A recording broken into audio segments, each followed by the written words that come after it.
Hi friends, എല്ലാവർക്കും door to കിച്ചണിലേക്ക് സ്വാഗതം. ഇന്ന് ഞാൻ വന്നിട്ടുള്ളത് നല്ല സ്വാദുള്ളൊരു മുളയരി പായസത്തിൻ്റെ റെസിപ്പിയുമായിട്ടാണ്. ഈ വീഡിയോ കാണുന്ന എല്ലാവരും എൻ്റെ ചാനലിനൊന്ന് സബ്സ്ക്രൈബ് ചെയ്യണേ. ഇനി നമുക്ക് മുളയരി പായസം എങ്ങനെ ഉണ്ടാക്കുന്നത് നോക്കാം.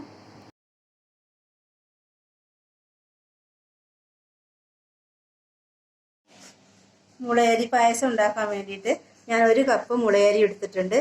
ഒരു ദിവസം വെള്ളത്തിൽ കുതിർത്തിയെടുത്തതാണ്. രാവിലെ നമ്മൾ വെള്ളത്തിൽ കുതിർത്താൻ ഇട്ട് കഴിഞ്ഞാൽ രാത്രി ആകുമ്പോൾ അതിലെ വെള്ളം ഒന്ന് മാറ്റി കഴുകി പുതിയ വെള്ളം ഒഴിച്ചു കൊടുക്കണേ. ഇനി നമുക്കിത് കുക്കറിലേക്ക് ഇട്ട് കൊടുക്കാം.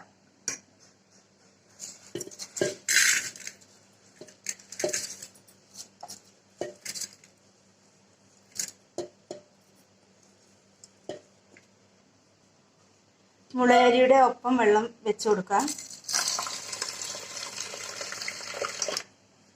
ഇത്ര വെള്ളം ഒഴിച്ചാൽ മതി.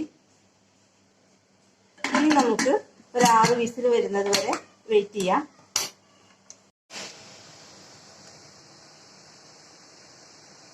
ഇപ്പൊ നമ്മുടെ മുളയരി വെന്തിട്ടുണ്ട്. നോക്കൂ, ഇതേപോലെ നന്നായിട്ട് വെന്ത് കിട്ടണം, അല്ലാന്നുണ്ടെങ്കിൽ പായസത്തിന് ഒരു രുചി ഉണ്ടാവില്ല. ഇനി നമുക്കിതിലേക്ക് ശർക്കര പാനീയം ചേർത്ത് കൊടുക്കാം. ഞാൻ 1/2 കിലോ ശർക്കരയാണ് ഉരുക്കി എടുത്തിട്ടുള്ളത്. ഒന്ന് അരിച്ചൊഴിച്ചു കൊടുക്കണേ.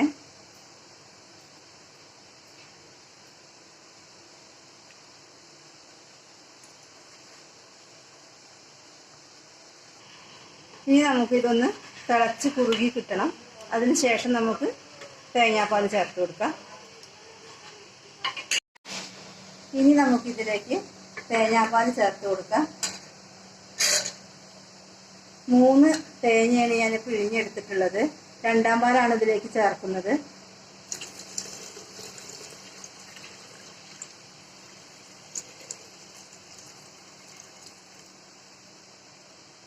ഇത് നമുക്ക് നന്നായിട്ടൊന്ന് കുറുക്കിയെടുക്കണം. ഞാനൊരു 4 കപ്പ് വെള്ളത്തിലാണ് തേങ്ങ പിഴിഞ്ഞെടുത്തിട്ടുള്ളത്.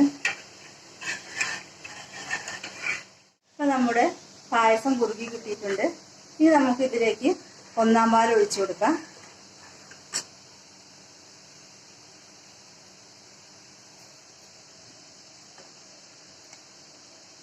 രണ്ട് കപ്പ് പാലാണ് 1ാം പാല്. 1ാം പാൽ ഒഴിച്ചതിന് ശേഷം നമുക്കിതൊന്ന് ചൂടാക്കിയെടുക്കാം. തിളപ്പിക്കാൻ പാടില്ല. ഇനി നമുക്ക് സ്റ്റൗ ഓഫ് ചെയ്യാം. ഒരു 5 ഏലക്കായ പൊടിച്ചതാണ്, അത് ഇതിലേക്ക് ഇട്ട് കൊടുക്കാം. ഒരു 1/2 ടീസ്പൂൺ ചുക്ക് പൊടിച്ചതും ഇതിലേക്ക് ഇട്ട് കൊടുക്കാം. ഇതൊന്ന് ഇളക്കി യോജിപ്പിച്ചെടുക്കാം. സ്റ്റൗ ഓഫ് ചെയ്തതിന് ശേഷമാണ് ഞാൻ ഇതെല്ലാം ചേർത്ത് കൊടുക്കുന്നത്.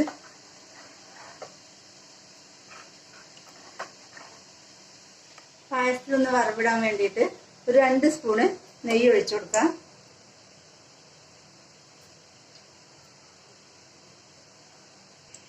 ഇനി ഇതിലേക്ക് തേങ്ങാക്കൊത്ത് ഇട്ട് കൊടുക്കാം.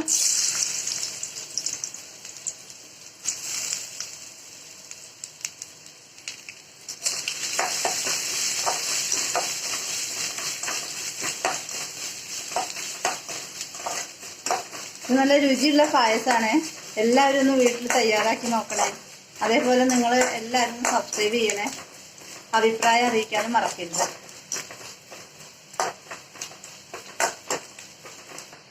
തേങ്ങാക്കൊത്ത് മൂത്ത് കിട്ടിയിട്ടുണ്ട്. ഇത് നമുക്ക് പായസത്തിലേക്ക് ഒഴിച്ചു കൊടുക്കാം.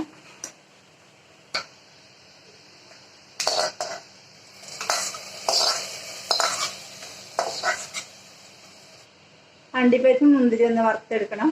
അതിന് വേണ്ടി കുറച്ചും കൂടെ നെയ്യ് ഒഴിച്ചു കൊടുക്കുകയാണ് ഞാൻ. നെയ്യ് നമ്മൾ ഇഷ്ടത്തിന് ഒഴിച്ചു കൊടുക്കാം. ഈ നെയ്യിലേക്ക് കുറച്ച് അണ്ടിപ്പരിപ്പ് ഇട്ട് കൊടുക്കാം.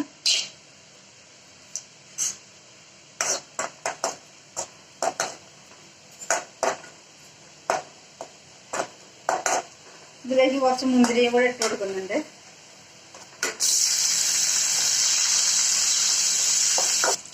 അണ്ടിപ്പരിപ്പ് മുന്തിരിയും മൂത്ത് കിട്ടിയിട്ടുണ്ട്. ഇത് നമുക്ക് പായസത്തിലേക്ക് ഒഴിച്ചു കൊടുക്കാം.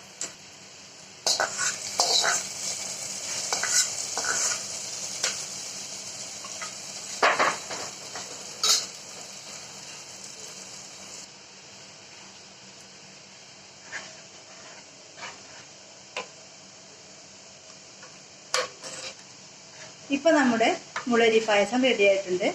എല്ലാവരും ഒന്ന് വീട്ടിൽ തയ്യാറാക്കി നോക്കണേ. എല്ലാവർക്കും ഇത് ഇഷ്ടപ്പെടും. Bye bye.